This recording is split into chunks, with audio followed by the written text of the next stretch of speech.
Suciptono MBA, MPM, PhD selaku dosen pembimbing tesis saya. Yang saya hormati Bapak Ibu dosen penguji. Perkenalkan, nama saya Wildan Abdul Hasan, mahasiswa Magister Manajemen Universitas Gadjah Mada Kampus Jakarta. Di dalam kesempatan yang baik ini, saya akan mempresentasikan tesis saya yang berjudul Strategi Pengelolaan Sinergi Aset dengan Studi Kasus PT XYZ. Presentasi saya akan terdiri dari 5 bagian. Yang pertama adalah latar belakang, kemudian landasan teori, yang ketiga adalah metode penelitian, hasil dan pembahasan, serta yang terakhir adalah simpulan. Cerita bermula pada tahun 2008, di mana Yuti dan Pama mengakuisisi PT XYZ sebagai tambang batubara pertama di Kalimantan Tengah yang dimiliki oleh grup Astra. Kemudian pada tahun 2014, Astra memutuskan untuk menjadikan PT XYZ sebagai holding tambang batubara. Pada tahun 2016, PT XYZ berhasil mengakuisisi tambang SMM, di mana SMM merupakan tambang koki gold di Kalimantan Tengah. Kebetulan lokasinya berdekatan dengan aset yang sebelumnya dimiliki oleh PT XYZ. Di tahun 2017, PT XYZ mencanangkan bahwa seluruh aset di Kalimantan Tengah itu diintegrasikan sehingga aset-aset yang ada di sana itu bisa saling bekerja sama dan bisa menimbulkan sinergi yang menguntungkan bagi grup PT XYZ. Mulai tahun 2017 pula, PT XYZ mencanangkan untuk mengelola aset dengan sebaik-baiknya, namun pengelolaannya masih bersifat konvensional, dan disinilah penulis ingin melakukan sesuatu agar pengelolaan aset di PT XYZ itu bisa lebih profesional. Rumusan masalah yang saya teliti adalah jika perusahaan memiliki aset yang tidak saling bersinergi, justru pada akhirnya akan membebani biaya perusahaan dan akan berpengaruh kepada kinerja perusahaan. Kemudian yang kedua, bahwa dengan aset strategik yang dimiliki saat ini oleh PT XYZ belum dikelola secara sistematis. Oleh karena itu, saya melihat bahwa ada sistem pengelolaan aset yang terstandarisasi ISO 55000, di mana strategi pemanfaatan aset ini akan mengutamakan penciptaan sinergi yang nantinya akan dapat mengoptimalkan benefit yang dapat diciptakan oleh PT XYZ.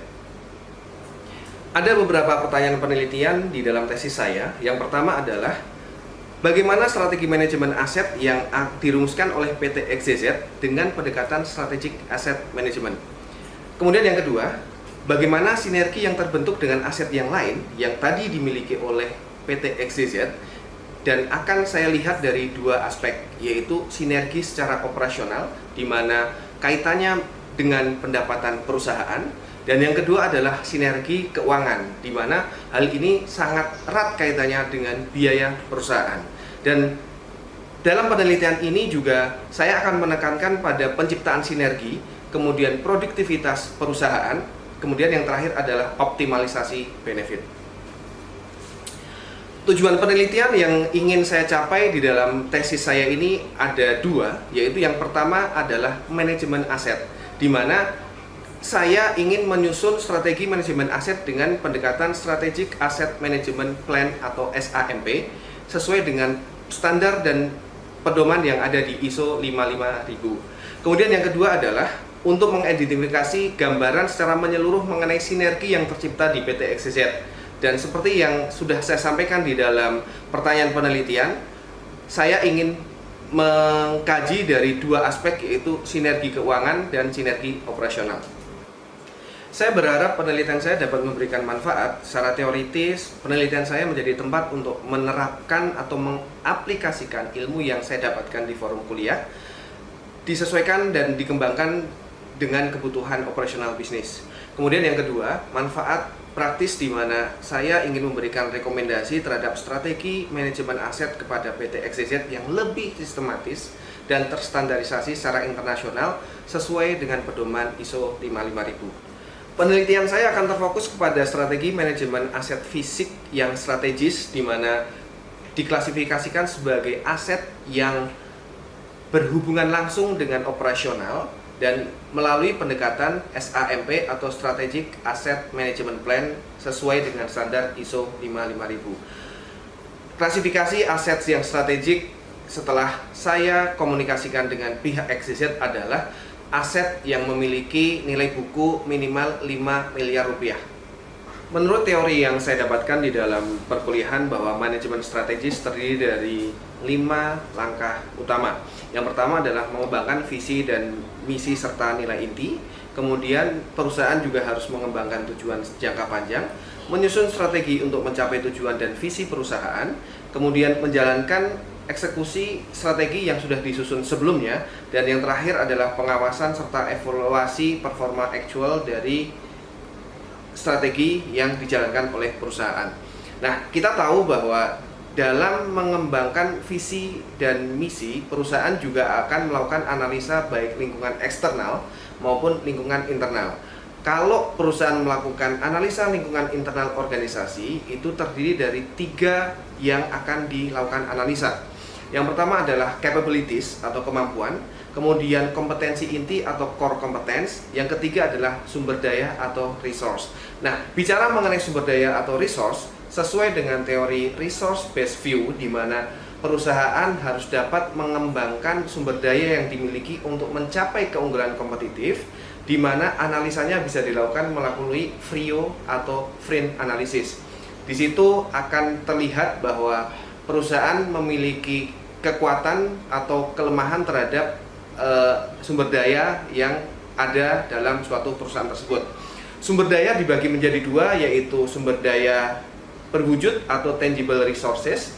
Kemudian yang kedua adalah sumber daya tidak berwujud atau intangible resources. Tangible resources itu menjadi operant resources untuk goods dominant logic, sementara untuk sumber daya tak berwujud adalah menjadi operant resources untuk service dominant logic. Sumber daya atau resources yang dapat menghasilkan nilai tambah disebut sebagai aset. Nah, aset ini yang perlu pengelolaan secara sistematis dan membutuhkan strategi manajemen aset tersendiri. Strategi manajemen aset terdiri dari procure atau pembelian, deploy atau persebaran, utilize atau penggunaan, maintenance atau pemeliharaan, dan yang terakhir adalah dispose atau penghapusan. Jika kita kembali ke manajemen strategis, di mana langkah ketiga adalah menyusun strategi untuk mencapai tujuan dan visi perusahaan, di mana keseluruhan tercakup di dalam strategi korporasi. Strategi korporasi salah satunya adalah strategi bisnis dan strategi manajemen aset. Di dalam model yang saya buat ini, maka strategi bisnis dan strategi manajemen aset harus selaras, sehingga diharapkan setelah keduanya selaras, itu akan menciptakan keunggulan kompetitif yang berkelanjutan atau sustainable competitive advantage. Model ini dapat disimpulkan bahwa strategi manajemen aset merupakan derivasi dari manajemen strategis. Teori selanjutnya adalah strategic alignment model atau keselarasan strategis yang dikembangkan oleh Henderson dan Van Krataman di tahun 1999. Strategic alignment model merefleksikan hubungan interrelationship dari 4 kuadran, di mana jika keempat-empatnya digunakan secara bersama-sama, maka akan dapat menghasilkan nilai tambah dan saling melengkapi.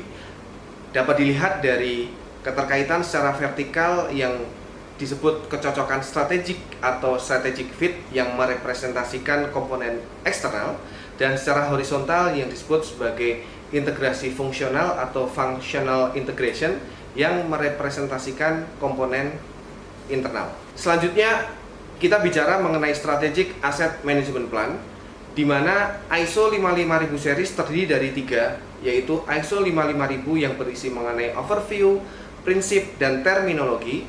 Kemudian ISO 55001 yang berisi mengenai persyaratan-persyaratan untuk pedoman mendapatkan sertifikasi ISO 55000. Dan yang terakhir adalah ISO 55002 yang berisi mengenai pedoman penerapan. Standar ISO 55001 ini tersendiri mengadopsi Publicly Available Specification PAS 55 yang sebelumnya dikembangkan oleh Institut Manajemen Aset di Inggris. Tujuan dikembangkan standar ini untuk memberikan arahan terhadap pengelolaan aset yang dimiliki oleh suatu organisasi, di mana fokusnya kepada nilai aset yang diberikan kepada pemangku kepentingan, penyelarasan tujuan organisasi ke dalam keputusan teknis dan keuangan, Yang ketiga adalah prinsip akan pentingnya kepemimpinan dan budaya. Yang terakhir adalah kepastian bahwa aset memenuhi fungsi yang dibutuhkan. Selanjutnya, ini adalah frame ISO 55001 Asset Management System Requirement, di mana terdiri dari 4 environment, di mana yang pertama adalah preliminary environment, yang kedua adalah planning environment, yang ketiga adalah support environment, yang ketiga adalah operational environment, yang terakhir adalah evaluation environment. Karena di PT XYZ ini belum menerapkan standarisasi ISO 55000, maka saya akan berfokus kepada planning environment. Terdiri dari 3 klausul, yaitu klausul 4 yang berisi konteks organisasi, kemudian klausul 5 yang berisi leadership dan kebijakan, yang terakhir adalah klausul 6 yang berisi mengenai perencanaan.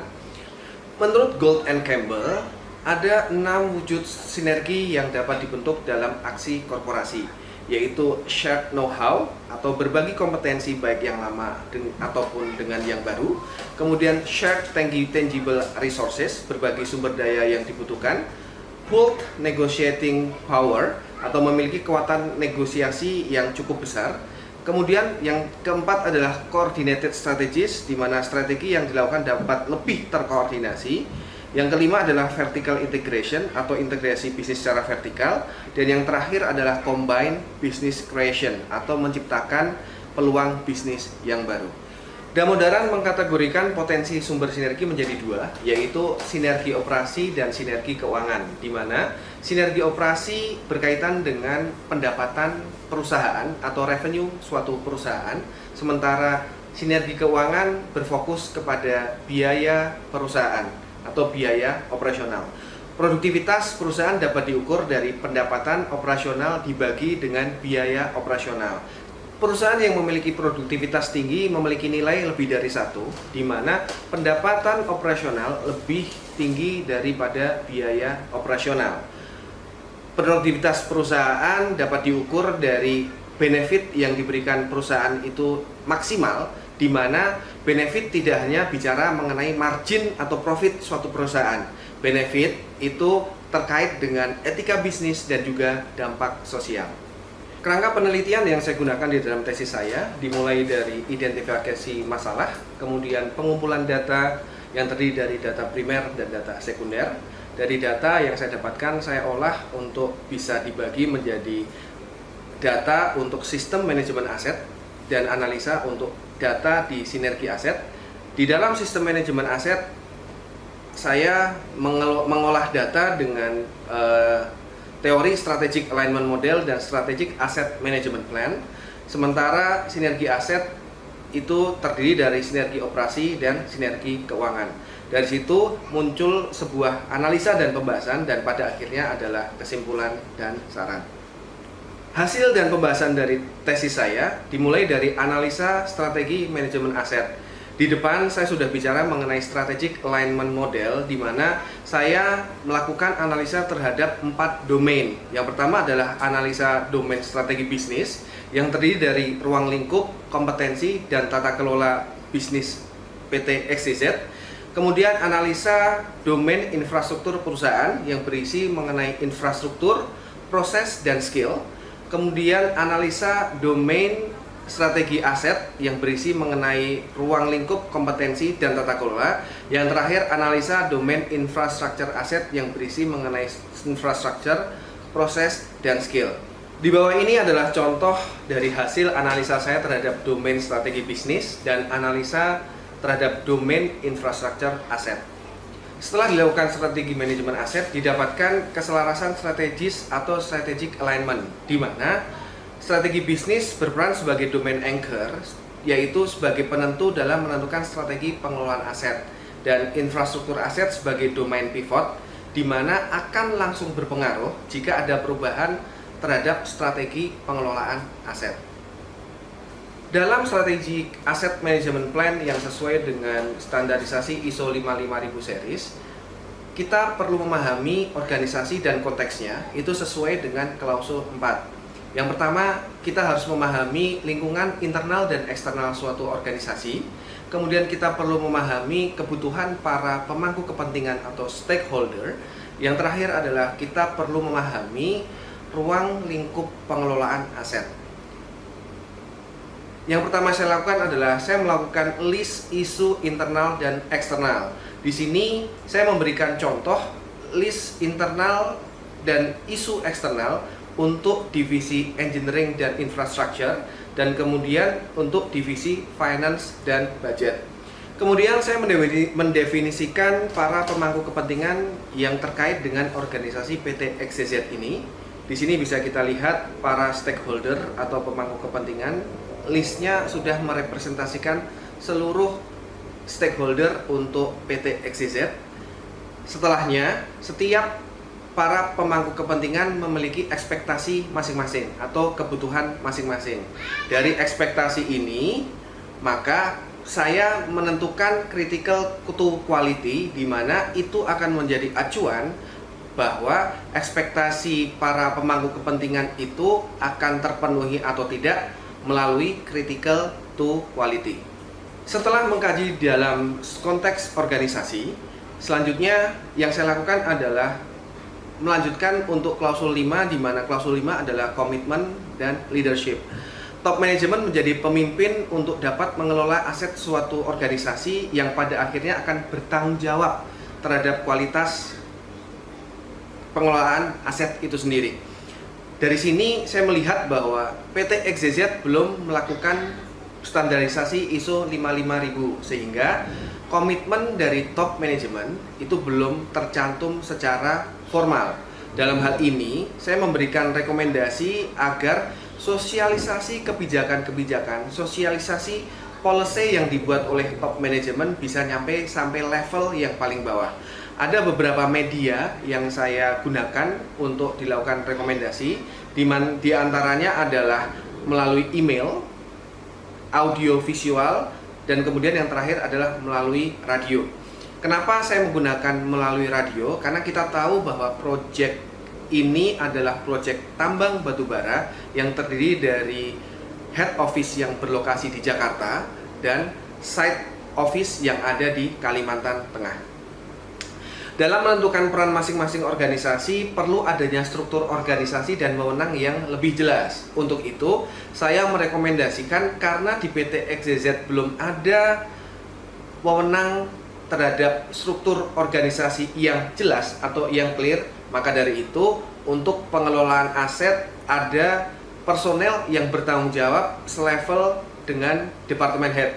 Dalam hal ini, pengelolaan aset dapat digabungkan dalam divisi engineering dan infrastruktur. Selanjutnya, klausul 6 atau perencanaan. Di klausul 6 ini berisi mengenai risk assessment terhadap isu internal dan eksternal. Saya melakukan tingkatan dampak risiko terhadap isu internal dan eksternal, di mana tingkatan dampak risiko terdiri dari insignificant, minor, moderate, major, dan catastrophic. Untuk menentukan bahwa risk assessment itu adalah low, atau medium, atau high, dan kemudian atau extreme. Di bawah ini adalah contoh dari identifikasi risiko yang saya buat, di mana tadi untuk divisi engineering dan infrastruktur ada isu internal yang mungkin terjadi. Dari situ saya assess terhadap dampak terjadinya risiko dan kemungkinan terjadinya risiko. Perencanaan yang saya lakukan juga terhadap perencanaan anggaran pengelolaan aset di PT XYZ itu sendiri.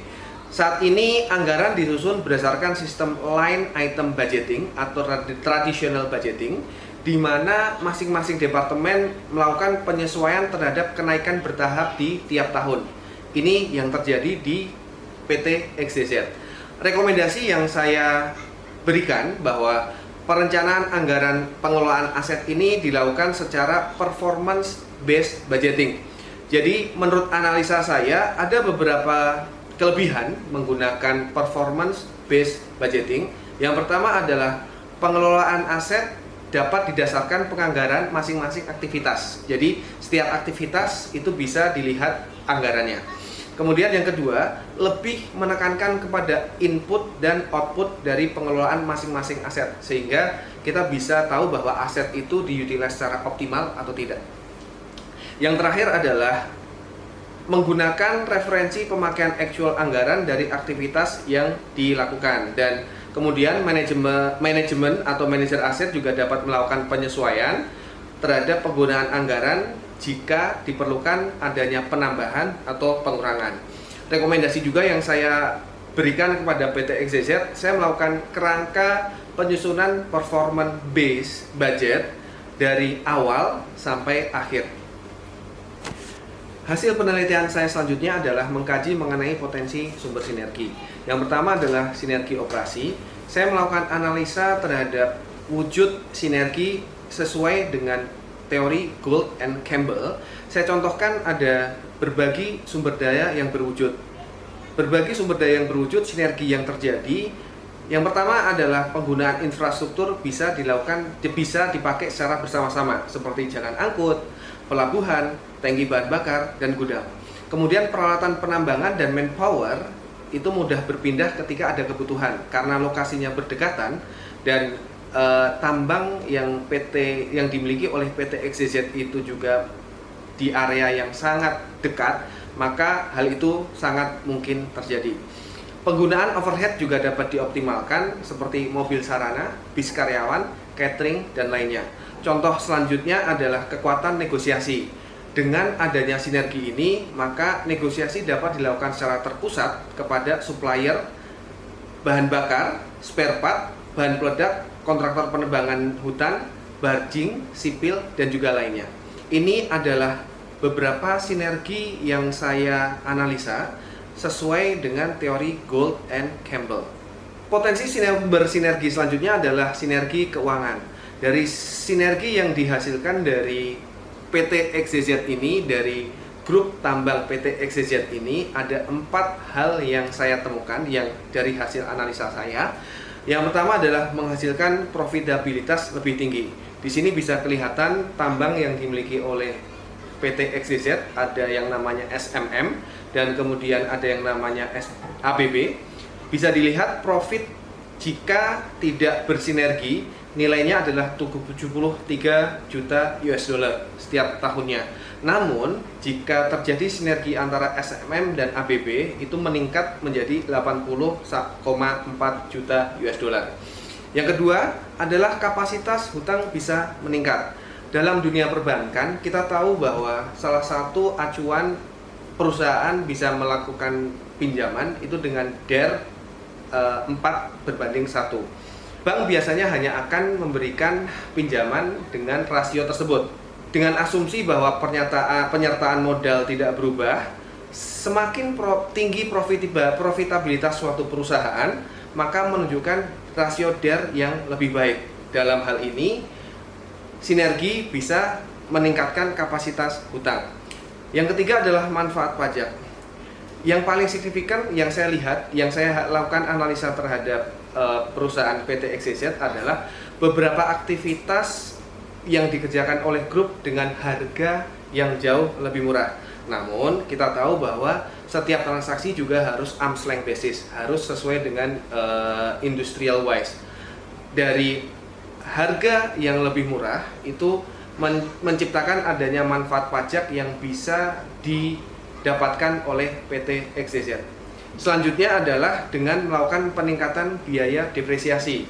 Dengan peningkatan biaya depresiasi, laba yang diterima oleh perusahaan bisa lebih kecil, sehingga pajak yang didapatkan memberikan manfaat yang lebih buat PT XYZ. Yang terakhir adalah biaya diversifikasi lebih murah. Ini terjadi karena dengan adanya kompetensi yang dimiliki oleh PT XYZ, kompetensi tersebut itu jika nantinya PT XYZ melakukan diversifikasi, mereka sudah komplit, mereka sudah memiliki kompetensi yang cukup mapan, sehingga tidak perlu membutuhkan pihak ketiga atau konsultan untuk melakukan diversifikasi. Simpulan yang bisa saya ambil dari penelitian saya untuk menjawab pertanyaan penelitian yang ada di depan, yang pertama adalah strategi pengelolaan aset merupakan turunan dari strategi korporasi dan merupakan derivasi dari manajemen strategis. Setelah saya kaji mengenai strategic alignment modelnya, kemudian saya menggunakan pendekatan strategic asset management plan yang sesuai dengan ISO 55000 untuk mengkaji 3 klausul, klausul 4 konteks organisasi, klausul 5 kepemimpinan dan komitmen, dan klausul 6 perencanaan. Maka penelitian saya bisa dijadikan sebagai referensi untuk dasar penyusunan strategi pengelolaan aset yang terstandarisasi secara internasional. Kemudian yang kedua, produktivitas perusahaan XYZ bisa meningkat dengan sinergi yang terbentuk. Di situ terlihat dari sinergi operasional yang dapat meningkatkan pendapatan operasional dari perusahaan PT XYZ. Kemudian yang selanjutnya adalah sinergi keuangan. Sinergi keuangan yang terbentuk juga dapat menurunkan biaya operasional perusahaan yang terdiri dari meningkatkan profitabilitas yang lebih tinggi, meningkatkan kapasitas hutang, potensi manfaat pajak, dan melakukan diversifikasi dengan biaya yang lebih rendah. Rekomendasi yang saya ajukan dalam penelitian ini adalah strategi pengelolaan aset yang dikembangkan oleh PT XYZ saat ini sudah selaras dengan standarisasi internasional. Namun, belum tersertifikasi ISO 55000. Hal ini terkait dengan kebutuhan PT XYZ untuk tidak mensertifikasi strategi pengelolaan aset tersebut dengan ISO 55000. Kemudian, sinergi operasional yang terbentuk akan melibatkan banyak pihak, baik internal maupun eksternal. Untuk itu, saya merekomendasikan kepada PT XYZ agar melakukan kebijakan yang seragam dan aturan main dibuat seragam. Ini untuk menghindari atau mengurangi adanya dampak komersial yang signifikan. Kemudian yang kedua, itu untuk sinergi keuangan dapat diartikan sebagai efisiensi biaya operasional perusahaan. Oleh karena itu, skenario apapun yang akan diambil oleh PT XYZ diharapkan tetap dalam koridor kebijakan korporasi dan align dengan peraturan pemerintah yang berlaku. Batasan penelitian yang saya lakukan, penelitian ini dibatasi untuk membahas strategi pengelolaan aset yang fisik atau tangible dan bersifat kualitatif. Sehingga saya berharap agar penelitian selanjutnya dapat menganalisa strategi pengelolaan aset yang intangible atau tidak berwujud. Demikian presentasi dari saya. Terima kasih saya ucapkan kepada Bapak Ibu sekalian. Wassalamualaikum warahmatullahi wabarakatuh.